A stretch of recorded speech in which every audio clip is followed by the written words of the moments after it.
Hello friends, it's Lisa. Welcome back to Card of Chance.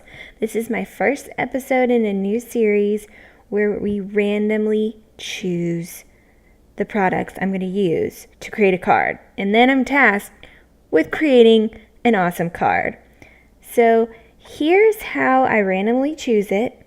I have a couple of formulas set up in Excel. I unhid a few of the columns that I keep hidden.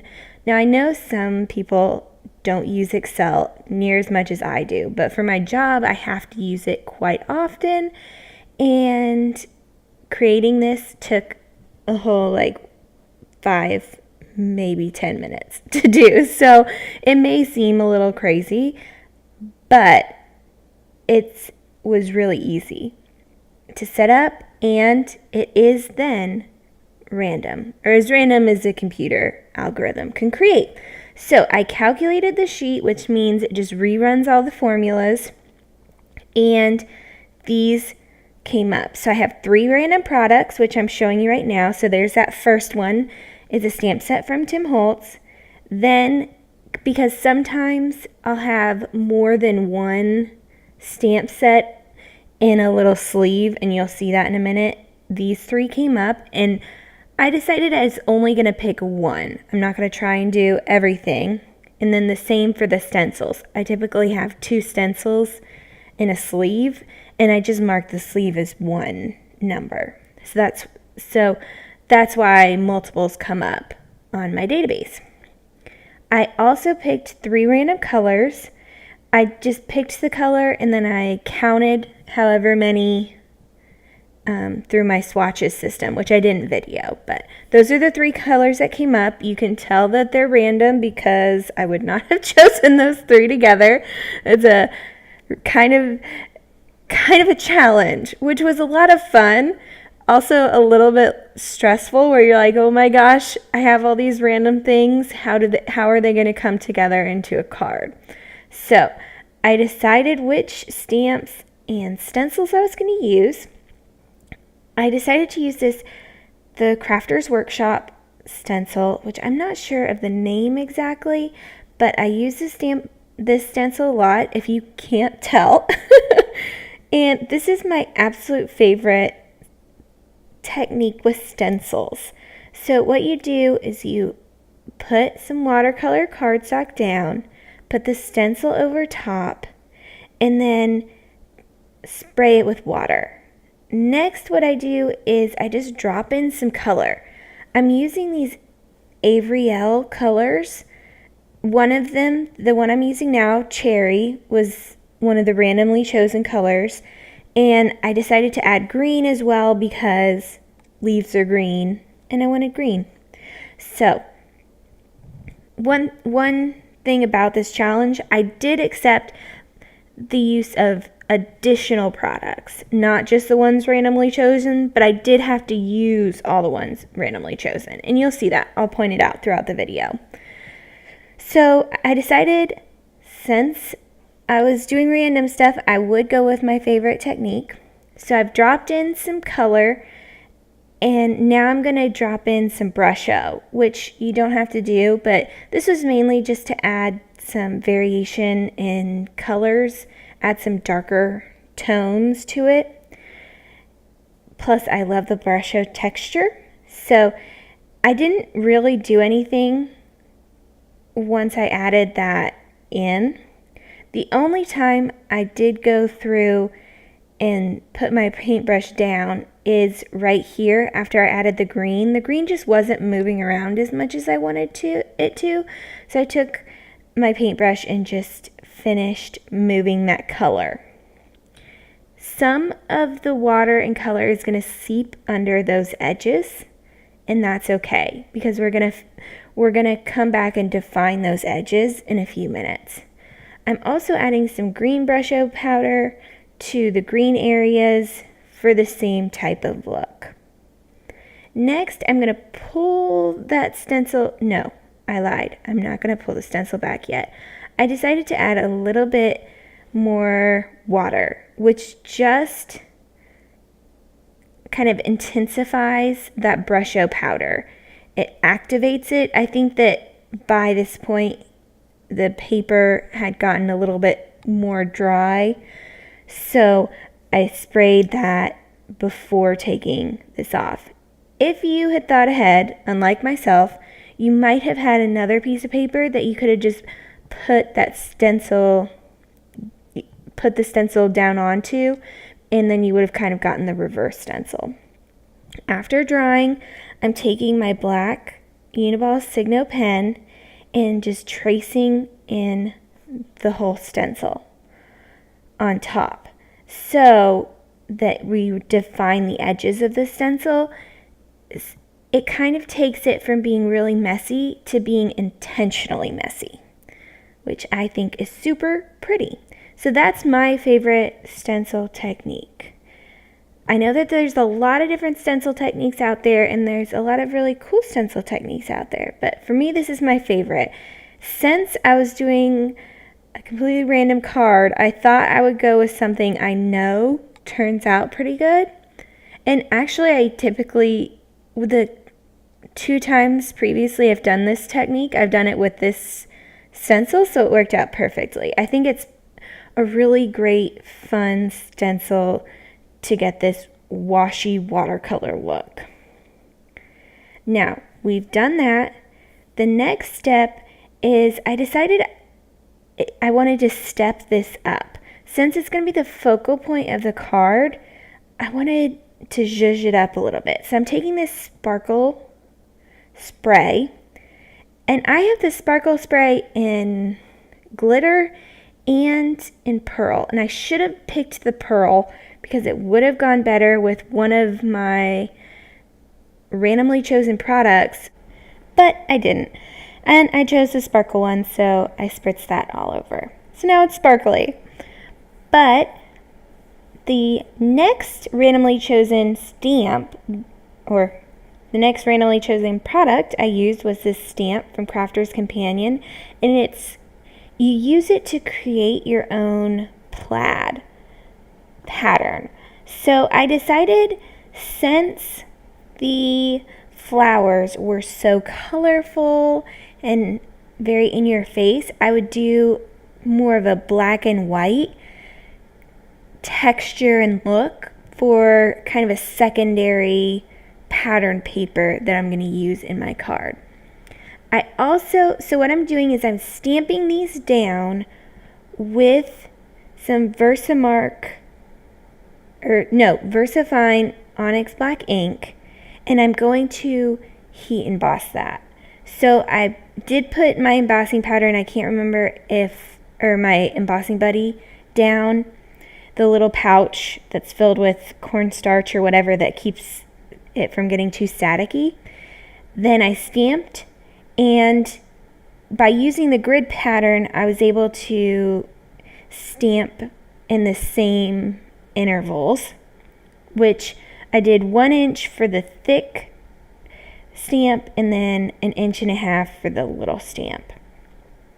Now I've put some clear embossing powder on top, heat embossing that, and after it's cooled down, I'm going to take this Cosmic Shimmer Pearl Embossing Paste and just swipe that over. This is the second of the 3 random colors that were chosen. So we've used 2 of the products, the stencil here and that stamp set, as well as 2 of the randomly chosen colors, which is the red liquid watercolor used on the stencil and the pearl luster on the black and white plaid. So now I'm fussy cutting out parts of this paper. Since it's basically a pattern paper, I could have just cut it with my paper trimmer and used it in that way. Perhaps used a die to cut like a rectangle or something like that out.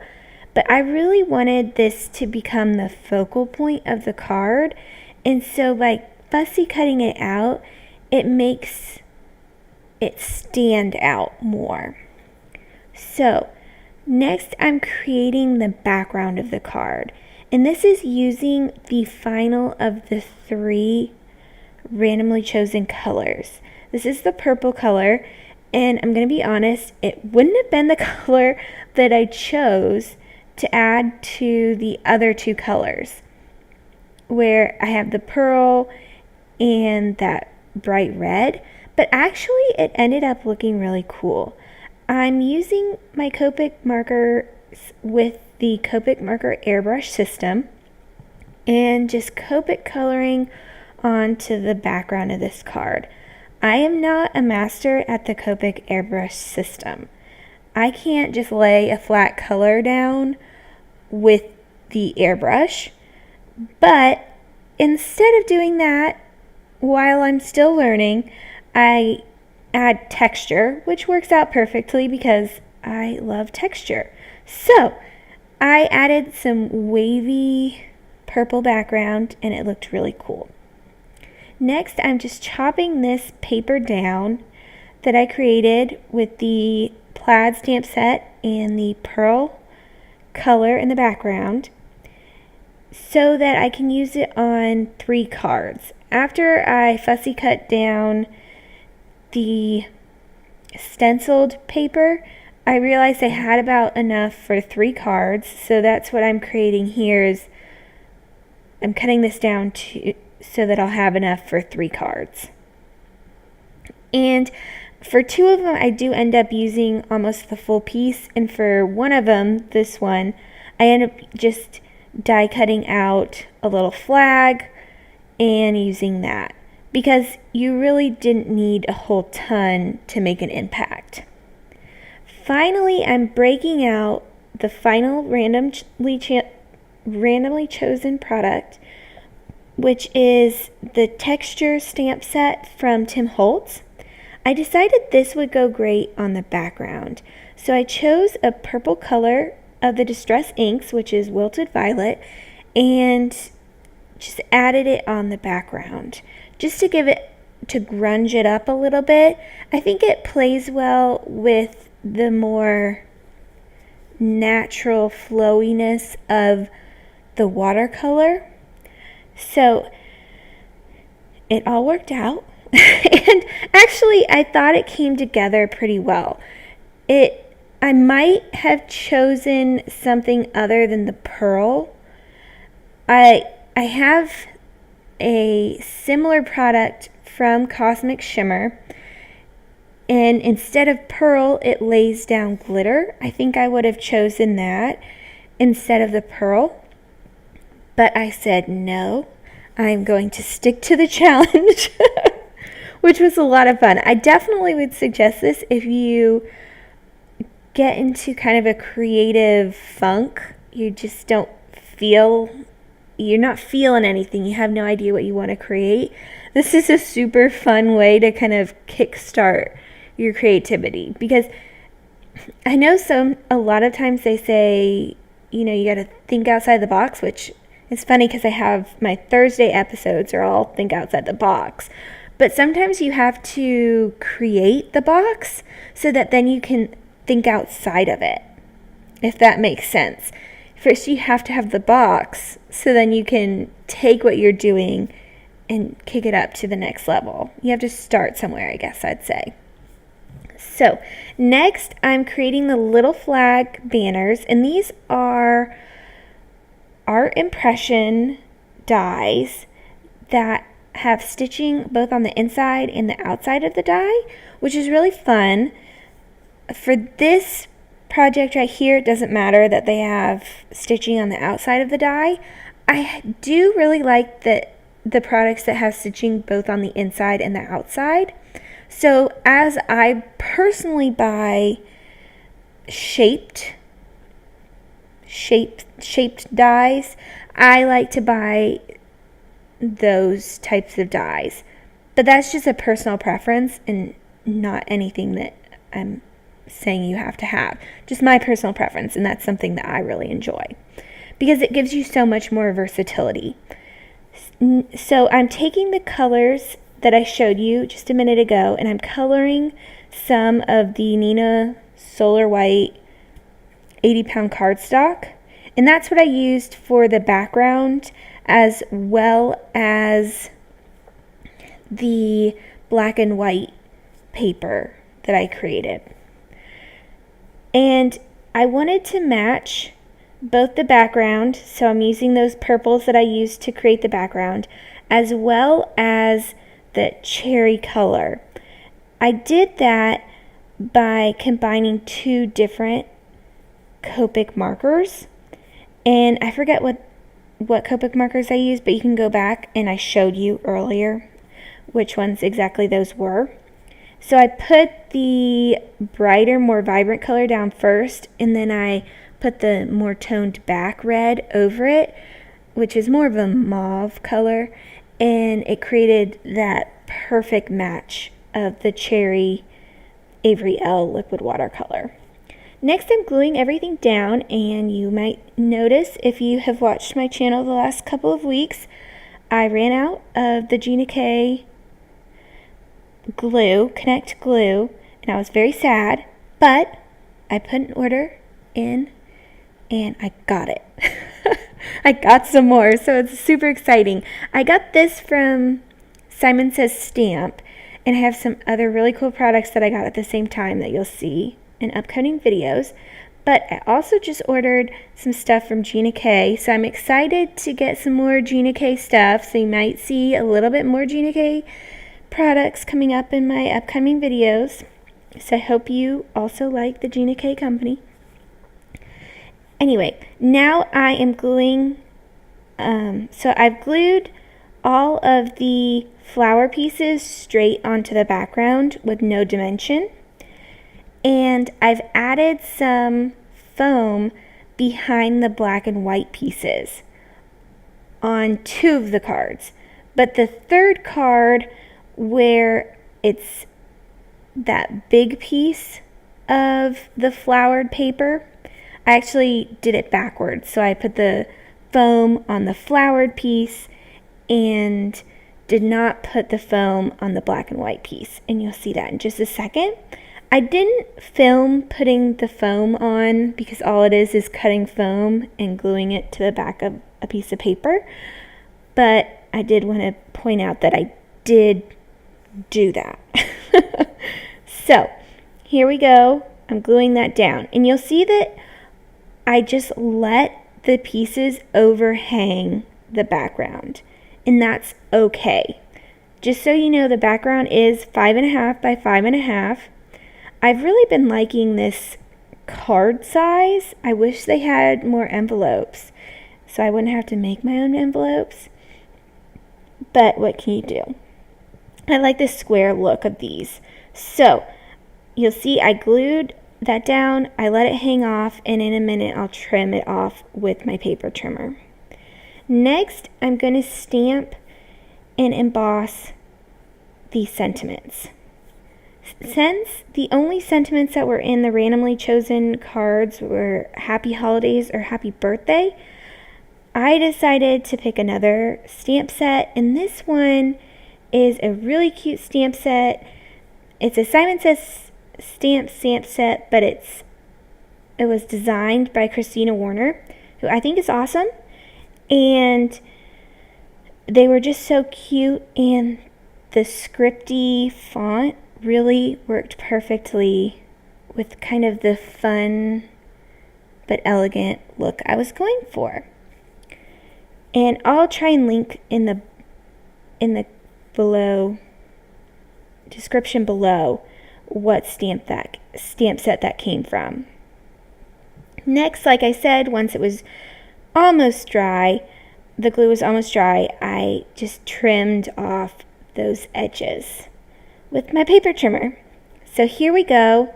Everything is all glued together. All that's left is adding the sentiments and some embellishments. For the very left card there, I had to trim down the edge because the glue had dried, but I just put that on top of, I just drew with a pencil on top where I needed to cut that, and it fit in like a puzzle piece. Next, on the other two cards, I used the bigger banner to kind of make the sentiment really stand out. You'll see I stamped more sentiments than I needed. I'm going to save these sentiments because I might use them at a later date. I might throw them away. You never know. But I wasn't sure about a few different sentiments, so I stamped them out because it was minimal extra work, but I was able to pick what looked best for the card, so that was awesome. I picked out a few clear jewels and little pearls to add to my card, which I thought would just really step this up. I think that the black and white texture that I created looks really cool and kind of like fancy. I think that it'd be really fancy on kind of like a Parisian card, or it almost looks like a fancy purse or handbag kind of fabric, so that would be fun. Next, I've just tried to place a couple on the flowers to kind of look like dewdrops, as well as I'm embellishing the sentiment. I didn't pop the sentiment up. I think you definitely could have done that, but it would have made it kind of thick, so I didn't want to pop it up, but the adding of the little jewels enhances that and draws your eye there. So here's some pictures. I hope you guys have enjoyed this. If you have, definitely let me know in the comments if you're interested in seeing more of these randomly chosen cards. I thought it was a lot of fun and definitely got my creative juices flowing. I also have a question for you guys. What is your favorite stencil technique? So let me know in the comments below, because I would super like to know, and maybe I can feature that in an upcoming video. So I hope you guys had an awesome time. I had an enjoyable time. And here's some additional videos you might be interested in. Definitely subscribe if you enjoyed this, because I have a lot of fun upcoming videos. And I hope you guys have an absolutely wonderful day. Thanks. Bye.